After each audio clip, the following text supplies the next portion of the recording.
Another potential defensive line transfer target? You better believe it, because Derrick Harmon is in the portal. Here we go.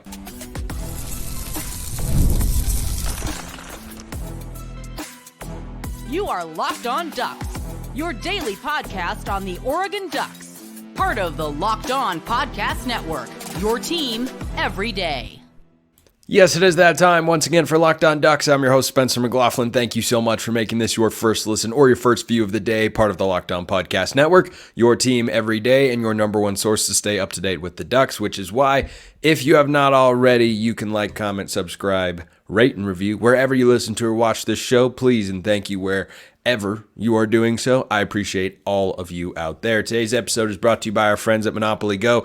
I admit it, I have a competitive side, guilty as charged, and it's a big fan of Monopoly Go, the mobile hit twist on classic Monopoly. So join your friends, download Monopoly Go now, free on the App Store or Google Play. Lots to get to on today's show, including N'Faly Dante. Yep, you better believe it. I'm stoked to talk about that. But Derrick Harmon is in the transfer portal. This guy was expected to be one of the stalwarts for Michigan State's defensive line. Our old friend Jonathan Smith is over there in East Lansing now, and he, along with Simeon Barrow, were going to be kind of their staples defensively. And Harmon has been a multi-year player for Michigan State, and this is somebody that Oregon is going to at least take a look at. I've talked before here on the show about the defensive tackle potential for Oregon to add in the transfer portal. I think that and safety, maybe a linebacker, are the only spots where you could reasonably see Oregon adding a name, and they've been tied to Dominic Williams, the TCU transfer I talked about on yesterday's show, and Harmon is the latest name because he has now entered the transfer portal. Now, he's had a little bit of a journey figuring out what he wants to do in college football, because he's been in Michigan State, he's a redshirt junior, and he was in the portal very briefly, or he was going to be in the first transfer portal window, and then he pulled his name out of it. And they've gone through spring football, and his name is back in the transfer portal. And look, I know for some fans, that'll kind of ward people off of like, do you really want a guy that's that 1 foot in, 1 foot out? If he's talented enough, yes, absolutely. I would take Derrick Harmon to be the starting defensive tackle alongside Jamari Caldwell, the Houston transfer. And I think that he would probably slide in and start right away. This is an all-conference caliber player. This is a veteran football player as well.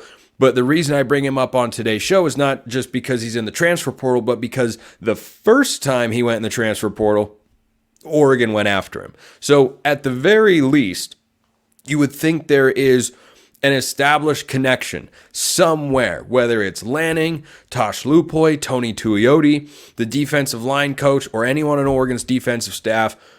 I don't think getting in touch with them or having a prior relationship is going to be a difficult thing for Oregon here, because you would think that if there was reported interest, generally what that means, like you see a lot of posts out there about, so-and-so has heard from these schools. Whoever is tweeting that sort of stuff out, guys like Hayes Fawcett that make all these graphics and whatnot, which frankly make it easy to follow. Like I'm here for all that sort of stuff. It can, make it easy to kind of track names and everything like that. If they're reporting that, this guy has heard from these schools, that's either coming from the player or coaches sometimes, but mostly the players probably said, yeah, no, I've heard from, school X, Y, and Z. So you got the former relationship. The need could absolutely be there. And one of the other reasons that I don't think I've talked about with regards to adding a defensive tackle transfer is I think Oregon could use one. I don't think they have to have one, but I think they could use one just because you have to think about, at any position group, how well can you survive injuries? Injuries in football at some level are fairly random. You're going to have them every single year. You look at linebacker last year. Justin Jacobs wasn't healthy for a while. You look at Jalil Florence at corner. He went down with an injury. Someone had to step in. You had Noah Whittington go down. And so that's just inevitable. And I think that if you were to bring in Harmon, not only would you make a better defensive line, because I think Harmon is a higher ceiling player than either Keon Ware-Hudson or Ben Roberts or Aiden Breland, Amari Washington, any of the guys that could be in the running for that starting defensive tackle spot alongside I think it's technically the nose guard spot, in the four-man front there. But alongside Jamari Caldwell, I think any of those guys could be in the running. But I also think about it in the context of, okay, if Caldwell were to go down, what do you have along the defensive line? How many impact players do you have on the interior?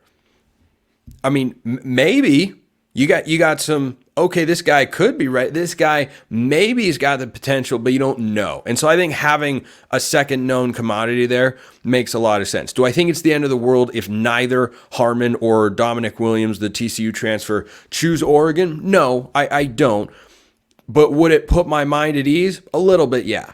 And I think that the defensive line has got more depth behind it than the safety room or even, the linebacker room, which would be turning to true freshmen, I think, pretty quickly. If you were to go to, what they had last year with five linebackers getting a meaningful number of snaps, you'd probably be dipping into the true freshmen this year, unless Connor Soley were to make a push for more playing time than he had last season when he came in from ASU, but he's mostly been a special teams guy. Or maybe Bryce Betcher's going to play football again and be as productive as he was last year. I don't know, he was kind of solid as a depth piece. Yeah, I could absolutely see it. But that's why I bring up Harmon on today's show, the point of prior contact, the positional need, and just, if Caldwell, God forbid, were to go down with an injury, you'd be looking at a much thinner interior of that defensive line. I think at the edge positions, Oregon is just incredibly set, which brings me to the next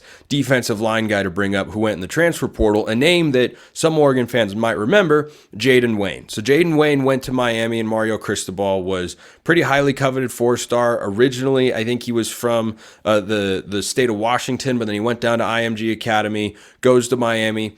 Played some as a true freshman. He burned his red shirt down there. Wasn't incredibly productive, but was a really highly rated recruit. And one of you asked a question about whether Oregon would go after him. I don't think so. I don't think so for two reasons. Number one, I think the priority is the interior of the defensive line, and Jaden Wayne plays the edge position. And number two, I think Oregon is so set at edge and defensive end. Like, that's a position group where you've got high-end talent, you've got returning production, and you have depth to where you can not just rotate guys in and keep them fresh, but if you have injuries come to that particular position group, you'd be just fine. You've got Jordan Birch, you've got Amarion Winston, maybe Ashton Porter's a guy that steps up from the 2023 class at the defensive end position. And then you have the three true freshmen we saw last year who were going to be true sophomores, Tatum Tuioti, Mateo Uyunglele, Blake Purchase. That's a lot of guys that you can bring off the edge who for sure, okay, these guys are going to be productive and they still have room to grow. Right? I think they all did some really, really nice things. They all recorded at least one sack in their true freshman seasons. But still, if you look at their PFF grades, they can certainly improve. And that's to be expected with true freshmen there. I think any of those guys could make a sizable leap. And then Jordan Birch, we know what he is. He's solid rushing the passer, but against the run, guy is utterly dominant. Just the way when I think of Jordan Birch making impact plays, I think of the way that he just kind of stiff arms an offensive tackle, holds him in place, sheds him, makes a play, and keeps contained. The Utah game, he did it, I think, against USC a couple times. There was another game, I'd have to go back and look at all the highlights and everything. But, yeah, Birch is a stud, NFL caliber guy. You got the three young edge rushers. I think Oregon's in a really, really good place there. But that's the latest for Oregon in their transfer portal pursuits. Amazingly, Oregon's only had one player leave in the spring transfer portal window. I'll be surprised if that doesn't change either this week or after the spring game. Remember, the portal opens for players to enter through April 30th. So that's when guys can enter. They can exit the portal at any time. And we'll see how that all shakes out. But I think Oregon's in good shape. Still, though, I'd expect Dominic Williams or Derrick Harmon to continue getting phone calls from the Oregon coaching staff because I think they can fit into this Oregon defensive front. We still have more to get to, including that man N'Faly Dante. Spencer, why would you be bringing him up? You're just going to have to stick around to find out. After you do that, listen to the show, stick around, find out, go check out FanDuel. It's playoff time in the NBA and the NHL. Baseball is in full swing. My Mariners won again today. That puts me in a good mood. They're in first place. I don't care what time of the year it is. Puts me in a good mood. Baseball's in full swing. FanDuel's your place to bet on every game. Right now, new customers get $150 in bonus bets guaranteed. That's $150 whether you win or lose. Bet on everything from slap shots to home runs to slam dunks, all on an app that is safe, secure, and easy to use. What are you waiting for? Seriously, what are you waiting for? Go visit FanDuel.com/lockedon. Make your first bet an automatic win. FanDuel.com/lockedon. You can't find automatic wins everywhere. Even on Oregon's schedule, though Idaho will be close. FanDuel.com/lockedon. FanDuel, America's #1 sportsbook. I played golf and basketball today. Hydration is key. Second segment sips. Major W. Every time. Let's get to the mailbag. YouTube comments or X, formerly known as Twitter, at @McLaughlinCFB or at LockedOnDucks. Those be the handles. DMs and mentions are wide open. If you want priority access and all sorts of other perks, go join the flock over at Subtext. Free 14-day trial. Then it's just $5 a month, but certainly not a requirement. Question came from over there via Bud, asking about Dillon Gabriel and whether or not he compares it all to Jeremiah Masoli. And I like this comparison. I don't think it is a one-to-one, but I like this comparison for a couple of reasons. Number one, neither one is a particularly big guy. Back when how old was I when Masoli was? I was probably 12. Yeah, I was 12 when Masoli was a starting quarterback for the Ducks in 2009, and ran into him at an airport one time. I was pretty small back then. Even I remember meeting him and thinking, he's not very tall. Masoli was not a big, bulking guy. Now, he was thick. He was absolutely thick. But neither one of these guys are towering in the pocket like Ty Thompson will at Tulane this year. Or, the way Mariota looked in the pocket sometimes, or Justin Herbert for sure. He's much more the Vernon Adams, Dakota Prukop, Jeremiah Masoli sort of build. So that's the first reason that I like that comparison. The second reason is play style. Dillon Gabriel has a good arm. Jeremiah Masoli had a good arm. They're both accurate throwers of the football. Neither one has major NFL upside. But is their arm strength going to hold them back from being productive in college? Absolutely not. Can Gabriel make every throw that Bo Nix can make? No, he cannot. He simply cannot, because Bo just is bigger and has a bigger arm. But if you remember, and I do quite fondly, as many of you probably do, those Oregon offenses with Jeremiah Masoli were very, very good. So I think efficient distributor of the football with a good, I'd say average has a negative connotation, but I think Dillon Gabriel is probably just slightly above average with his arm strength. And that's just the way that he's going to play the quarterback position when it comes to throwing. The running component is probably the biggest differentiator. So I expect Gabriel's legs to be a part of this Oregon offense. How much? How big of a part? That remains to be seen. Because I think that after Bo got hurt at the end of 2022 and it kind of derailed, everything, I think there was a concentrated effort on the part of Dan Lanning, the rest of the offensive coaches, when Will Stein came in, to keep Bo Nix healthy, keep him upright, keep him in the pocket more, and rather than using quarterback runs, utilize the RPO as the extension of the run game. And it was very effective. And there's no right or wrong way to call offensive plays. That's just the way that they went about it. With Gabriel, you could do that same exact approach. You could go with, hey, we want to keep him healthy. We don't want him to run. When you look at what he did last year and the season before at Oklahoma, he is a capable runner. He can move. He's got solid speed. Now, the difference, Masoli could run you over, and I didn't really worry about Masoli getting hurt. Gabriel's a little bit smaller. He is much thinner than Masoli, who was built like a safety running downhill. And of course, we all remember the blow he delivered to Lance Mitchell on 4th and 3 in the 2009 Civil War. That's kind of what he does. Gabriel's not going to do that sort of stuff. But I think the way that they use their legs and the big play capability, if you give him space, I think that very much reminds me of what Masoli was back in the day. But Does Gabriel need to avoid taking big hits? Yeah, because he's not the biggest guy. Like I remember watching him in Oklahoma last year, and there were some plays where the pocket collapsed, and he would kind of vanish amongst the big bodies that were collapsing down on him. So I think it'll be more like last year, where the RPO is the extra element of the run game rather than the quarterback run. I'm sure he'll have a design run here or there, as he did for Bo Nix, he being Will Stein, of course.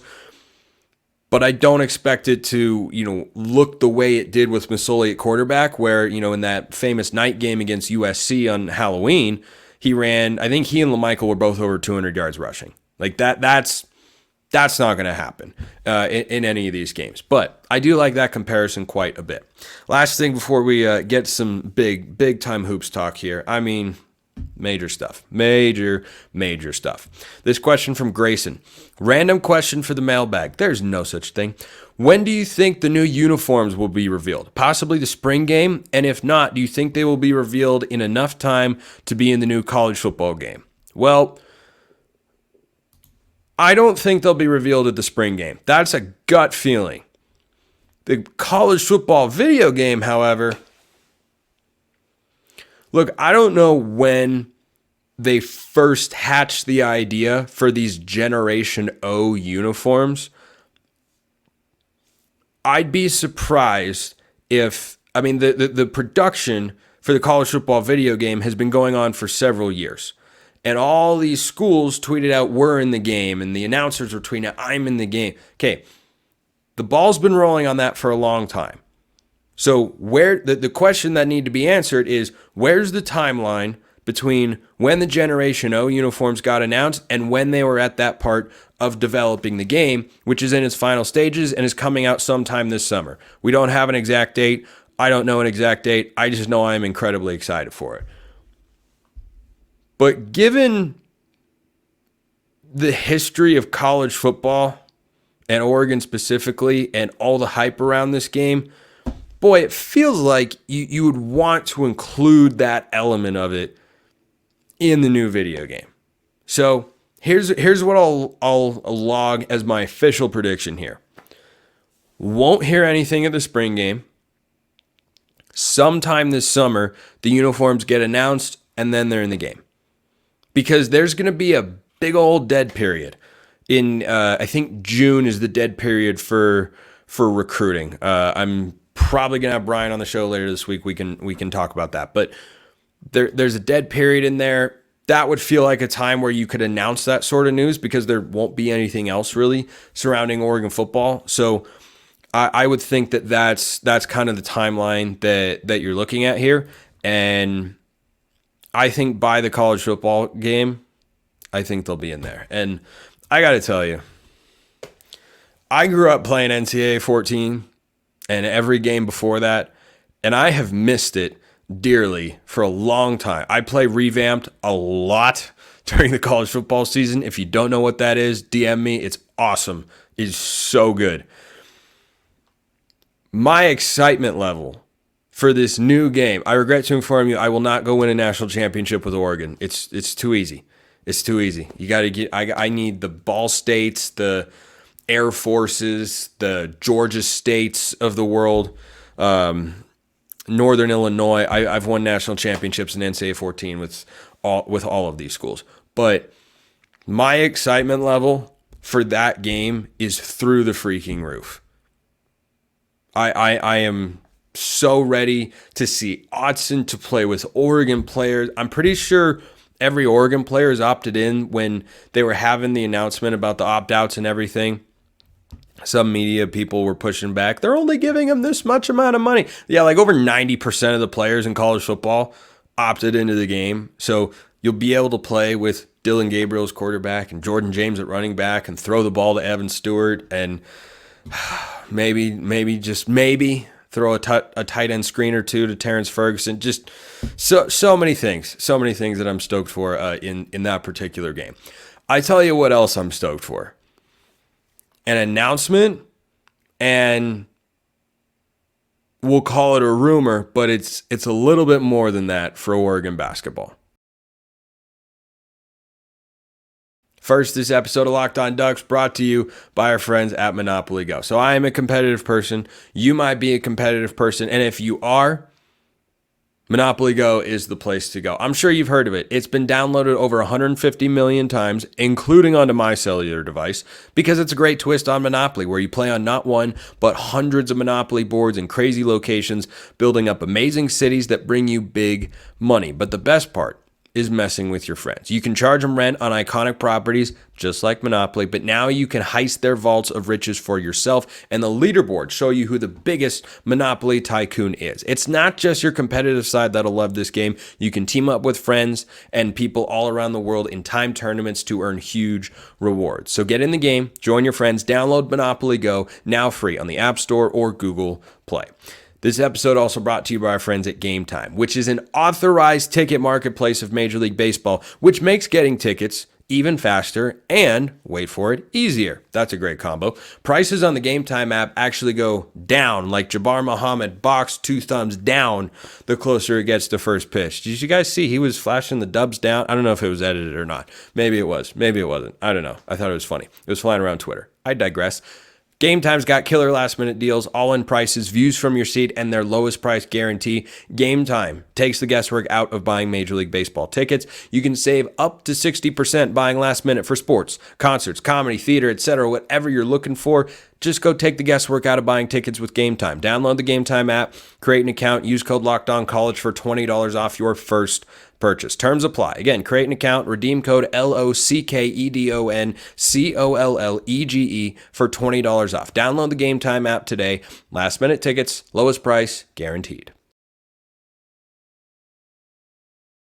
So when the Brandon Angel announcement came down that Oregon had landed the former Stanford forward for his 5th and final year of eligibility, I was excited. The next thought I did have, though, was, what does that mean for KJ Evans? This is a 6'8 forward who frankly plays the way KJ Evans is capable of playing if he reaches his ceiling with the Ducks, which I think he can. Evans' potential is immense. You look at the way that Angel scores, it's around the basket and from beyond the arc. And Angel's a better three-point shooter than Evans by a pretty good amount at this point in their careers. That's where Evans can really improve the most, frankly. But Evans has got mid-range game. I think he can create his own shot a little bit better. They're very similar players. So when it was announced that KJ Evans would be returning for his sophomore season with the Ducks, my excitement level really, really went up. This is an NCAA tournament team. There is no, well, what about this? Well, what? Nope. This is a tournament team. They were last year, and they are reloading this year in a major, major way. And before I dive into Evans even heavier, this has to be brought up. And I got to tell you, if this comes to fruition, I would be jumping for joy, because for weeks here on the show, I have been talking about how Oregon needs to go find another big to replace N'Faly Dante because he's out of eligibility. Well, the birds have been chirping, or could you say the ducks have been quacking, and James Crepea officially tweeted this out. I think Matt Prame has hinted at this as well. I don't know. He was being a little mysterious about it, but Crepea tweeted out that Oregon is trying to get another year of eligibility for N'Faly Dante. This is not, maybe they're doing this. Could they do that? This is a theory. This is not April podcast speculation here. This is something that Oregon is trying to do. Now, I wanted to get Umar Ballo. He went to Indiana instead, transferring from Arizona. Why? Because I thought he was the closest thing to N'Faly Dante Oregon could find. A big, hulking presence in the middle who produces at both ends of the floor and has got a lot of experience. If Oregon brings back Dante, I would say preseason top 25 are where my expectations would be. I don't know the extent extent is not the right word. I don't know enough right now about the other Big Ten teams and what their offseason moves have been to understand where Oregon would fit into that calculation. But if Oregon's front court next year has 5 guys in it that can play, you would have Brandon Angel from Stanford, KJ Evans, Ibrahima Traore, who's the true freshman coming in, who's a 6'8 center and could just, be kind of a minutes guy here or there. Nate Biddle and N'Faly Dante, that front court is stupidly loaded. That would even be able to survive Oregon's level of injuries with the front court, which, as we all know, has been pretty ridiculously abundant. So if Dante gets another year, that would solve just about everything. That would be probably the last move that Oregon makes in the offseason, because that would essentially be getting an addition, right? I had no doubts that Kerry Oquendo was going to leave. Thought he might have been out of eligibility, but I think he got another year as a grad transfer, and he'll go somewhere else.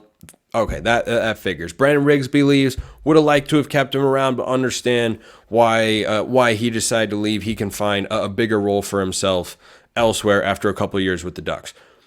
But this void at starting center has been a gaping need. And if N'Faly Dante comes back, you fill the need. And, look at what that guy did over the last couple of weeks.